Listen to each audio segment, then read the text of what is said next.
Next cinema this is Sartaj. Prabhas ఏ ముహూర్తాన బాహుబలి ఒప్పేసుకున్నాడో కానీ అప్పటి నుండి అంతకంతకు ఇమేజ్ పెరుగుతూనే ఉంది. ఇప్పటికే పలు క్రేజీ ప్రాజెక్ట్స్ తో సాలిడ్ మార్కెట్ ని సొంతం చేసుకున్న మన డార్లింగ్ లేటెస్ట్ గా ఓ క్రేజీ డీల్ ను కొట్టేశాడట. అది కూడా బాలీవుడ్ లో అండి. మరి ఇంతకీ ఆ డీల్ ఏ సినిమాదో, అసలు ఎంత కోట్ చేసిందో మీరే చూసేయండి. వరుస పాన్ ఇండియా సినిమాలతో దూసుకెళ్తున్న ప్రభాస్ తాజాగా ఓ క్రేజీ డీల్ కొట్టేశాడట. ది రాజాసాబ్ అంటూ మారుతి తెరకెక్కిస్తున్న ఈ horror romantic comedy entertainer digital rights కోసం ఊహించని రేట్ కోట్ చేసిందట నెట్ఫ్లిక్స్. అది కూడా కేవలం హిందీ వెర్షన్ డిజిటల్ రైట్స్ కోసమే. అవును, the Raja Saab Hindi version digital హక్కుల కోసం ఏకంగా 100 కోట్లకు పైగా ఆఫర్ ఇచ్చిందట ఈ క్రేజీ స్ట్రీమింగ్ యాప్. అయితే ఇదే ఇప్పటి వరకు ఒకే ఒక్క భాషకు వచ్చిన అత్యధిక ఓటీటీ డీల్ కావడం విశేషం. ఇక ఈ సినిమాలో ప్రభాస్ ఇప్పటి వరకు ఎప్పుడూ కనిపించని కామెడీ షేడ్ లో కనిపించనున్నాడు.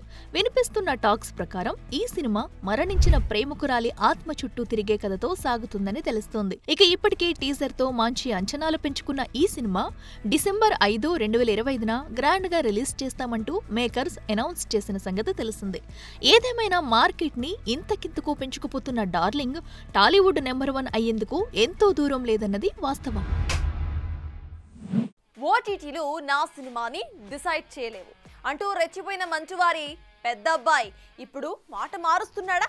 అంచనాలని అందుకోలేక ఢీలా పడ్డ కన్నప్ప ఇప్పుడు డిజిటల్ డబ్బులకై ఈగర్ గా వెయిట్ చేస్తున్నాడా? అసలు కన్నప్ప కోసం కాచు కూర్చున్న ఆ స్ట్రీమింగ్ యాప్ ఏమై ఉంటుంది? Let's have a look. నేను మాట్లాడను, నా సినిమానే మాట్లాడుతుంది అంటూ రిలీజ్ ముందు బీరాలు పలికిన విష్ణు ఇప్పుడు యూటర్న్ తీసుకున్నట్టే కనిపిస్తుంది.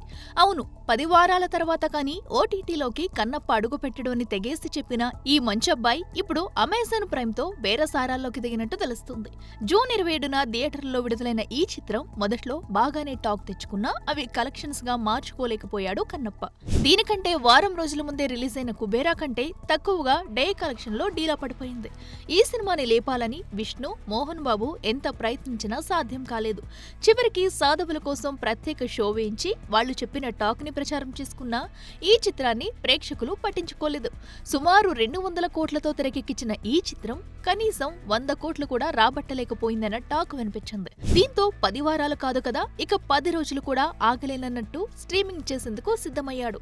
దీంతో ఇలా ఓవర్ కాన్ఫిడెన్స్ తో ఓటీటీలతో వైరం తెచ్చుకునే బదులు అప్పుడే వాళ్ళు అడగ్గానే ఇచ్చేస్తే ఇంకా బెటర్ డీల్ వచ్చేదిగా అన్న కామెంట్లు వినిపిస్తున్నాయి. చూడాలి మరి తమను వెతుక్కుంటూ మరీ వస్తున్న కన్నప్పకి అమెజాన్ ఎలాంటి రేటు ముట్ట చెప్తుందో. అమీర్ మనసు క్రైమ్ థ్రిల్లర్స్ వైపు టర్న్ అవుతోందా? మహాభారత్ తీస్తానని చెప్పుకొచ్చిన ఈ బాలీవుడ్ గజని ఈ గ్యాప్ లోనే ఓ మర్డర్ మిస్టరీని తెరకెక్కించబోతున్నాడా? అసలు మన మిస్టర్ పర్ఫెక్ట్ మోసపడుతున్న ఆ క్రేజీ ఇన్సిడెంట్ ఏమై ఉంటుంది? సినిమాలకు సంచలనాలకు చాలా దగ్గర సంబంధం ఉన్న సంగతి తెలిసిందే. జరిగిన ఇన్సిడెంట్ లో కాస్త క్యూరియాసిటీ కనిపిస్తేనే కెమెరాకి పని చెప్పేస్తారు మన ఫిల్మ్ మేకర్స్. ఇక నేషనల్ వైడ్ గా సెన్సేషన్ అయితే ఎవరు మాత్రం ఊరుకుంటారు? అలా దేశవ్యాప్తంగా సంచలనం సృష్టించిన మేఘాలయ హనీమూన్ మర్డర్ మిస్టరీపై ఓ క్రైమ్ థ్రిల్లర్ ని ప్లాన్ చేస్తున్నాడట బాలీవుడ్ మిస్టర్ పర్ఫెక్ట్. ఈ కేసులోని థ్రిల్లింగ్ ఎలిమెంట్స్, మిస్టరీ, భావోద్వేగాలు అమీర్ ను విపరీతంగా ఆకర్షించాయట. కొన్నేళ్ల క్రితం రాజా రఘువంశీ అనే వ్యక్తి హనీమూన్ కు వెళ్లగా అక్కడ అనుమానాస్పద స్థితిలో చనిపోయిన సంగతి తెలిసిందే. మర్డర్ వెనుక అతడి భార్య సోనముందంటూ వార్తలొచ్చాయి కూడా. దీంతో అసలు ఈ మర్డర్ వెనకాల ఎవరుండుంటారు, మిస్టరీ వెనకాల పర్సన్ ఎవరు అంటూ స్క్రీన్ పై ఇంట్రెస్టింగ్ గా పిక్చరైజ్ చేసే ప్లాన్ లో ఉన్నాడట అమీర్. అయితే మొన్నటికి మొన్న వచ్చిన సితారే జమీన్ పర్ అనుకున్నంత ఆడకపోవడంతో జానర్ ను మార్చి ఇలా క్రైమ్ థ్రిల్లర్ వైపు టర్న్ అయ్యాడన్న కామెంట్స్ వినిపిస్తున్నాయి. ఇక గతంలో తలాష్ అనే సైకలాజికల్ క్రైమ్ థ్రిల్లర్ ని చేసిన విషయం తెలిసిందే. ఇప్పుడు మళ్లీ అదే తరహాలో వాస్తవ జీవిత ఘటన ఆధారంగా సినిమాని ప్లాన్ చేస్తుండడంతో అమీర్ ఎలాంటి అవుట్పుట్ డెలివర్ చేస్తాడా అని క్యూరియస్ గా వాచ్ చేస్తోంది బీటౌన్. చూడాలి మరి వరుస డిజాస్టర్స్ ని ఫేస్ చేస్తున్న ఈ బాలీవుడ్ ఖాన్ ఈ మర్డర్ మిస్టరీతోనైనా గట్టున పడతాడో లేదో. సినిమా సంగతి ఎలా ఉన్నా అప్డేట్స్ తో మాత్రం తెగ ఊరిస్తూ ఉంటారు మన ఫిల్మ్ మేకర్స్. ఈ క్రమంలో ఇప్పటికే పలు సినిమాలు రిలీజ్ డేట్స్ అనౌన్స్ చేసుకుని క్రేజీ అప్డేట్స్ వదిలేందుకు ఈగర్ గా వెయిట్ చేస్తున్నాయి. మరి త్వరలోనే అసలు ఏ భారీ ప్రాజెక్ట్ నుండి ఏ క్రేజీ అప్డేట్ రాబోతుందో చూసేద్దాం. అన్నం ఉడికిందో లేదో తెలియాలంటే ఒక్క మెతుకు చూస్తే సరిపోద్ది అన్నట్టుగా సినిమా ఎలా ఉందో తెలియాలంటే సినిమా తాలూకు ట్రైలర్ చూస్తే అర్థమైపోతుంది. దాంతో సినిమా సంగతి ఎలా ఉన్నా ట్రైలర్ ని మాత్రం సాలిడ్ గా ప్లాన్ చేస్తుంటారు మేకర్స్. అలా అన్ని హంగులతో రెడీ అయిపోయి త్వరలో వచ్చేందుకు రెడీ అయిపోయాయి పలు క్రేజీ ఫిల్మ్ ట్రైలర్స్. వీటిలో ప్రముఖంగా చెప్పుకోవాల్సింది కూలీ. ఆగస్టు 14న రానున్న ఈ సినిమా ట్రైలర్ ఆగస్టు 2న రిలీజ్ చేయబోతున్నారట. ఇప్పటికే ప్రమోషన్స్ లో వేగం పెంచుతూ సాలిడ్ సాంగ్స్ ని వదులుతున్న మేకర్స్ త్వరలో ట్రైలర్ తో మంచి ఐఫీస్ట్ ఇవ్వనున్నారట. ఇక కూలీతో పోటీ పడుతున్న వార్ 2 సినిమా కూడా ప్రమోషన్స్ లో ఎక్కడా తగ్గనంటోంది. ఇప్పటికే కూలీకి ధీటుగా అప్డేట్స్ వదలట్లేదని కంప్లైంట్స్ రావడంతో స్పీడప్ చేస్తూ ఈ జూలై 25న ట్రైలర్ రిలీజ్ చేస్తామని అనౌన్స్ చేసింది మూవీ టీమ్. ఇక వస్తానని ఊరించి ఎట్టకేలకి డేట్ ఫిక్స్ చేసుకుని జూలై 31న రాబోతున్న కింగ్డమ్ కూడా సాలిడ్ ట్రైలర్ ను వదిలేందుకు సిద్ధమైంది. శ్రీలంక బ్యాక్ డ్రాప్ లో బ్రదర్ ఎమోషన్ తో రానున్న ఈ cinema trailer launch event July 26న తిరుపతిలో ఘనంగా చేయనున్నారట మేకర్స్. మరి అంచనాల్ని భారీగా పెంచేసిన విజయ్ ట్రైలర్ తో వాటిని అందుకుంటాడా చూడాలి. ఇక వీటి సంగతి ఇలా ఉంటే నేను అప్డేట్ వదులుతానని సిద్ధమైపోయాడు ఓజీ. ఈ గ్యాంగ్స్టర్ డ్రామాగా వస్తున్న ఈ చిత్రం నుంచి ఫస్ట్ సాంగ్ ని ఆగస్టు మొదటి వారంలో వదలనున్నారని తెలుస్తుంది. ఇక తమన్ మ్యూజిక్ అందిస్తున్న ఈ సాంగ్ ని సింబు పాడడం విశేషం. చూడాలి మరి భారీగా అంచనాలు పెంచుకున్న ఈ సినిమాలు వదిలే అప్డేట్స్ ఆడియన్స్ ని ఏ మేరకు అలరిస్తాయో. బకియాలక్ష్మి టాకీస్ పతాకంపై మౌలియం రాధాకృష్ణ ఈ చిత్రాన్ని నిర్మిస్తున్న చిత్రం ఉసురే. టీజై, అరుణాచలం, జనని, గుణశీలన్ హీరోయిన్స్ గా నటిస్తున్న ఈ చిత్రానికి నవీన్ డి గోపాల్ దర్శకత్వం వహిస్తున్నారు. ఇక ఈ సినిమా ఆగస్టు 1న రిలీజ్ కాబోతున్న సందర్భంగా సాంగ్ లాంచ్ ఈవెంట్ నిర్వహించింది చిత్ర యూనిట్. ఉసిరే అనే సినిమా స్టోరీ ఇవన్నీ ఎలా అంటే ఒక సినిమా చూసేటప్పుడు కానీ ఆ సినిమాలో ఉన్న క్యారెక్టర్స్ కానీ ఇవన్నీ మీకు ఏదో మీ పక్కింట్లో ఎదురింట్లో జరిగినట్లే మీకు అనిపిస్తుంది. ఇది ఒక రియల్ ఇన్సిడెంట్ ఒక స్టోరీనే ఇది. దీన్ని ఎలా సినిమాకి తగినట్లు చూపించాలో అలాగా మేము కానీ మా టీం అందరూ ఈ సినిమాని వర్క్ చేసి మీ ముందుకు తీసుకొచ్చాము. అలాగే ఈ సినిమాలో యాక్ట్ చేసినటువంటి ప్రతి ఒక్కరికి నేను చాలా థ్యాంక్స్ చెప్పుకోవాలి. ముఖ్యంగా రాశి గారు మేడం చాలా సంవత్సరాల తర్వాత ఒక మంచి రోల్ చేశారు. ఇందులో హీరోయిన్కి మదర్ క్యారెక్టర్ చేశారు. మీరు సినిమా చూసేటప్పుడు తెలిసింది ఆవిడ ఒక పర్ఫార్మెన్స్ ఏమాత్రం ఇది కంబ్యాక్ అని చెప్పడానికి ఏం లేదు. ఎందుకంటే స్టిల్ ఆవిడొచ్చి ఆ వైబ్లోనే ఉన్నారు, మంచి యాక్టింగ్ ఇదిలోనే వైబ్లోనే ఉన్నారు. థ్యాంక్ యూ మేడం, ఫస్ట్ మీరు ఈ సినిమాకి ఒప్పుకొని చేసినందుకు చాలా థ్యాంక్స్. తర్వాత సినిమా హీరోయిన్ టీజే, అరుణాచలం, తర్వాత జనని అని చెప్పి వీళ్ళిద్దరు చూసారంటే తమిళ్లో ఇద్దరు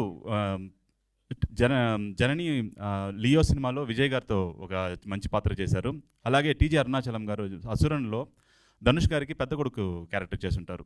సో వాళ్ళిద్దరు యాక్టింగ్ ఈ సినిమాకి చాలా తోడ్పడింది. ఎవరు యాక్టింగ్ కానీ ఈ సినిమాలో అంటే కల్పితంగా కాకుండా చాలా నేచురల్గా ఉంటుంది ఈ సినిమాలో. మేము ఎంచుకున్న క్యారెక్టర్స్ కానీ మేము ఎంచుకున్న లొకేషన్స్ కానీ ఇవన్నీ ఏది ఒక సినిమాటిక్గా మాత్రం ఉండకుండా చాలా దగ్గరగా మన కంటికి మనం రియల్గా చూస్తున్న లైఫ్ లాగే అనిపిస్తుంది ఈ సినిమా.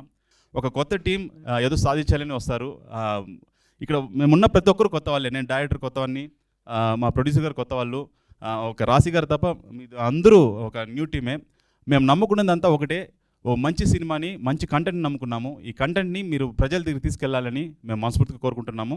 థ్యాంక్ యూ, ధన్యవాదాలు. ఉసిరే అనే ఈ సినిమాని డైరెక్ట్ చేసింది నవీన్ డి గోపాల్ గారు. ఆయన నా కజినే. ఆయన ఒక 12 years ముందు నా దగ్గరికి వచ్చాడు. మాది అప్పుడప్పుడు మాట్లాడుకునే ఒక రిలేషన్షిప్. ఒక 12 years ముందు నా దగ్గరికి వచ్చి మనం ఒక షార్ట్ ఫిల్మ్ చేద్దాం రా అన్నాడు. సరే పద చేద్దాము, ఒక 10,000 బడ్జెట్ అవుతుంది అన్నాడు. సరే వెళ్ళి చేసాము. 12 years తర్వాత వచ్చాడు నా దగ్గరికి. నా దగ్గర స్క్రిప్ట్ ఉంది, సినిమా చేద్దాం రా అన్నాడు. సినిమా అంటే ఇంకా సరే చేద్దాం పద అనేసి స్టార్ట్ అయిన జర్నీనే ఉసిరే. ఉసిరే అనేది ఒక రియల్ ఇన్సిడెంటు.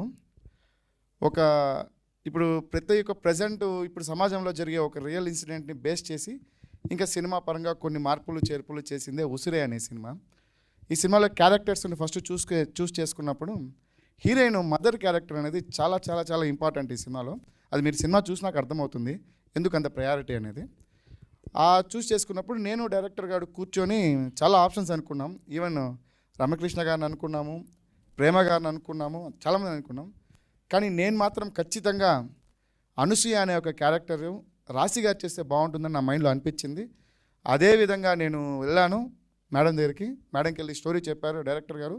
మేడం వెంటనే ఒప్పుకున్న దానికి, చేసిన దానికి చాలా చాలా థ్యాంక్స్ మేడం మీకు. సినిమా కంటెంట్ చాలా బాగుంది, చాలా బాగా వచ్చింది. ఒక మంచి క్వాలిటీ సినిమా తీయాలని చెప్పి తీసాము. ఇక ప్రజల్లోకి తీసుకెళ్ళడానికి మాకు మీ సపోర్ట్ చాలా కావాలి.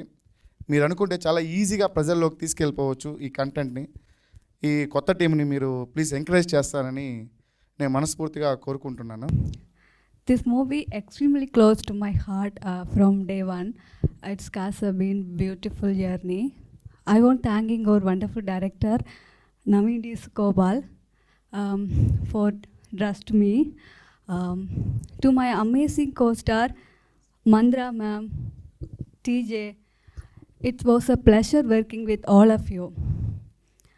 To our producer, music director, singers, manager, technician, editor, DOP, art team, everyone who worked behind the scene. Thank you giving your heart and soul to this film. So most importantly, fans and media, your love and support is the reason we stand strong. We hope its connection with you deeply. Usre movie, it's not just a movie, it's emotion. So listen the song, feel the vibe, and please continue to support. So this movie released on 1st August. See you in theater. Thank you, love you all.